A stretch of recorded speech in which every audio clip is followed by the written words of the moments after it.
के मन रोजे खड़ा करे अपन लड़े खाती गन।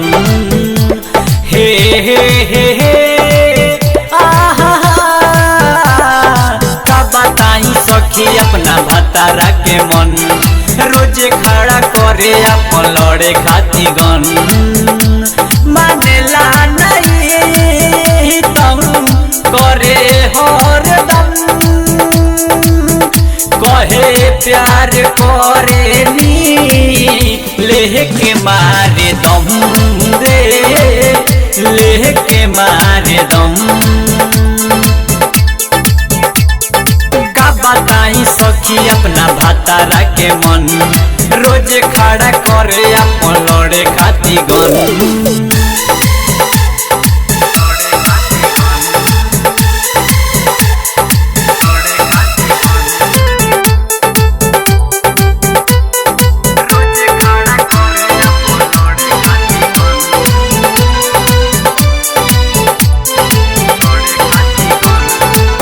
हर घड़ी रुसेला खाली धुसेला करे नी जदी हम मना रे दर्द ही बुझे ना हमरा कुछ सुझे ना कहेला जल्दी तू आजा।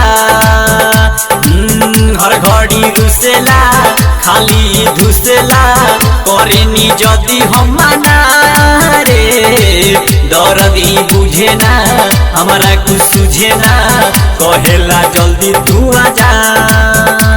कहे जोबन के धके हरदम का बताई सखी अपना भतारा के मन रोजे खड़ा करे अपन लड़े खाती गन।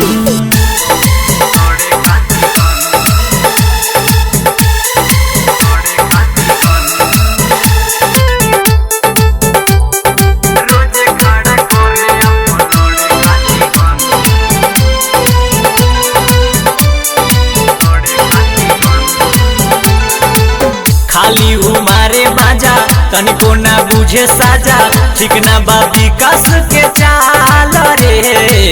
एसपी संदीप पिया दर्द पूरा दिया तनिको ना किया रहम।